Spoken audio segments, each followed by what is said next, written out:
La Gemara dans Bava Kama, page 82a, nous enseigne que l'institution de lire la Torah en public le Shabbat, le lundi et le jeudi est une institution très ancienne qui date des prophètes et qui trouve sa source dans notre paracha de Béchalach.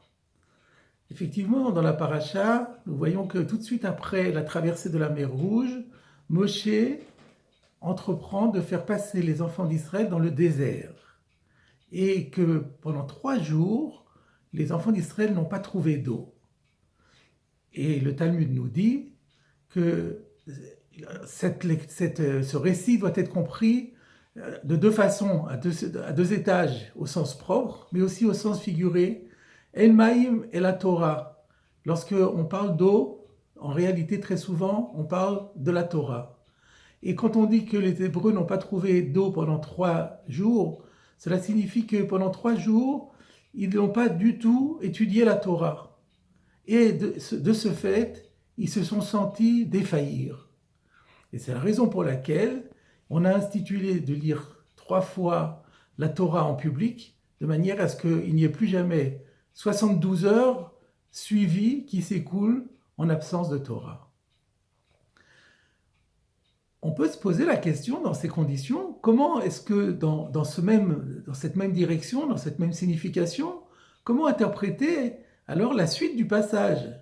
Parce que la Torah nous dit qu'ensuite, ils ont trouvé de l'eau, mais que cette eau était amère. Et c'est tellement grave qu'on a appelé l'endroit Mara, du fait de cette amertume.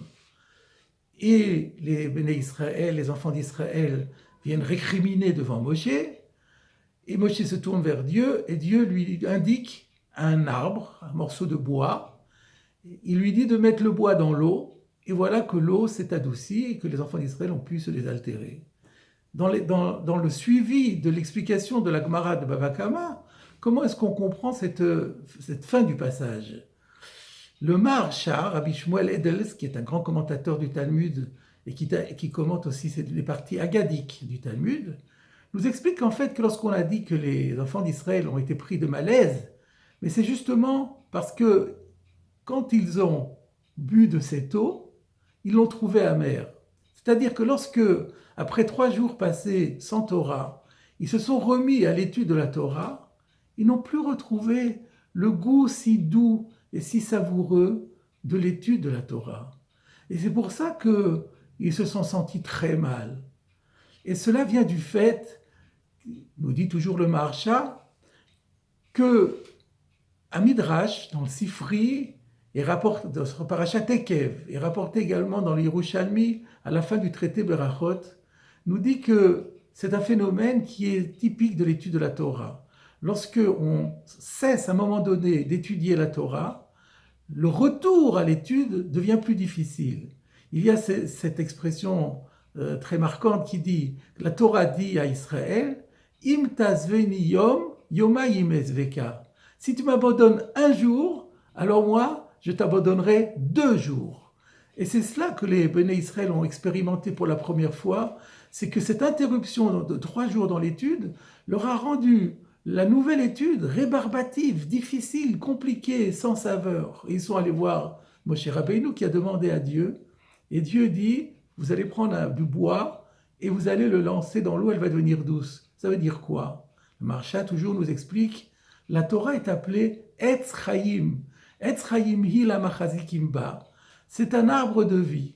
C'est-à-dire la solution pour en sortir, c'est très simple. Eh bien, continuez à étudier la Torah. De plus en plus, vous allez voir, l'amertume va disparaître et va laisser place à une douceur retrouvée.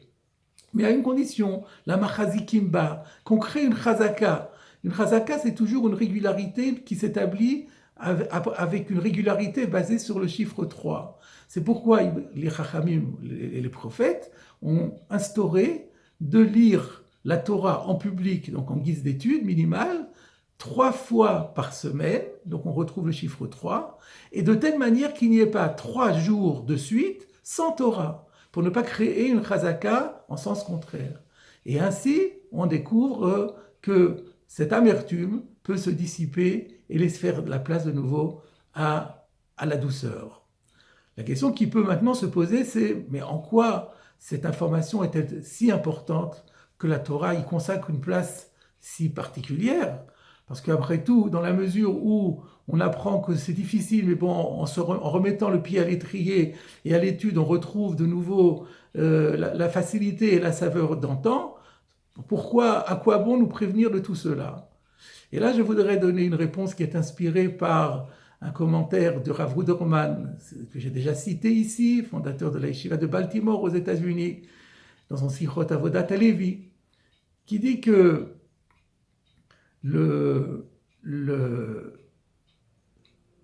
il y a une arme qui est une arme secrète du Yetzer Hara qui s'appelle le défaitisme, le découragement, et qui sont générateurs de renonciation. Si on n'était pas au courant de ce phénomène qui nous a décrit la Torah, et qu'on était pris dans cette situation qu'on se met à étudier, et puis ça ne marche pas, c'est dur, c'est compliqué, c'est pas intéressant, on peut être pris de défaitisme, de découragement, et de se dire « c'est pas pour moi, je n'y arriverai pas ». Et là, ça peut être très grave. Il faut savoir qu'en vérité, c'est faux, mais c'est le Yetzer Hara. L'arme secrète du Yetzer Hara, c'est comme nous le disions, le découragement qui peut générer la renonciation. Cette même leçon, nous la retrouvons en fin de paracha. À la fin de la paracha, nous voyons que les enfants d'Israël sont de nouveau confrontés à un problème d'absence d'eau. De nouveau, ils se révoltent contre Moshe et ils vont jusqu'à défier Dieu en disant « Ayesh bekirbeinu Hashem im ayin ». On se demande vraiment si Dieu est parmi nous ou pas. Ce qui déjà fait problème, parce qu'après tous les miracles auxquels les enfants d'Israël ont été confrontés et réalisés à leur bénéfice, comment ils peuvent encore se poser une telle question?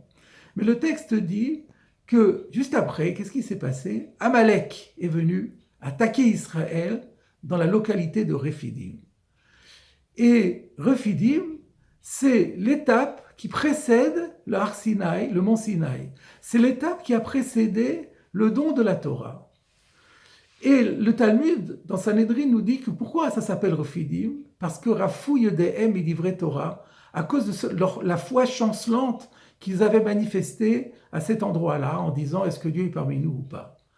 Et là, le Rav Ruderman pose la question en disant mais au moment où ils arrivent au pied du Sinaï, c'est la dernière étape, comment peuvent-ils avoir une foi chancelante? Ils devraient être au contraire pris d'un enthousiasme débordant, d'une excitation vive et d'un bonheur à l'idée d'aller recevoir ce cadeau inestimable qu'est la Torah. Comment comprendre qu'ils ont commencé à douter de Dieu? Eh bien, la réponse est la suivante. Chaque fois qu'on est à la veille d'un événement qui est fondamental au plan de la proximité avec Dieu, de la sainteté, de l'approche de Dieu, les forces du mal qui sont en nous font tout pour essayer d'en empêcher d'y arriver. Et leur façon de travailler, c'est toujours avec cette arme secrète, c'est-à-dire le découragement. Les Béné Israël, bien sûr, ne doutaient pas ni de l'existence de Dieu, ni de sa providence. Mais ils doutaient d'une chose, est-ce que vraiment nous méritons que Dieu soit parmi nous?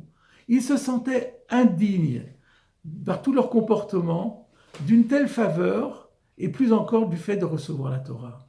Et c'est pourquoi ils étaient tombés dans la renonciation. Il a fallu qu'Amalek les attaque, qu'ils remportent une victoire extraordinaire contre Amalek, pour qu'ils comprennent qu'ils s'étaient trompés. Voilà, mes chers amis, la leçon qui ressort de ces deux passages, une des leçons qui ressort de ces deux passages, c'est que lorsque nous sommes sur le chemin qui mène à la sainteté et que nous rencontrons parfois des obstacles, des difficultés, il ne faut surtout pas tomber dans le défaitisme. Il faut savoir qu'au contraire, nous sommes à la veille de grandes réalisations et que ce sont les forces du mal qui sont en nous, qui essayent de nous en dissuader. Mais il ne tient qu'à nous de les surmonter.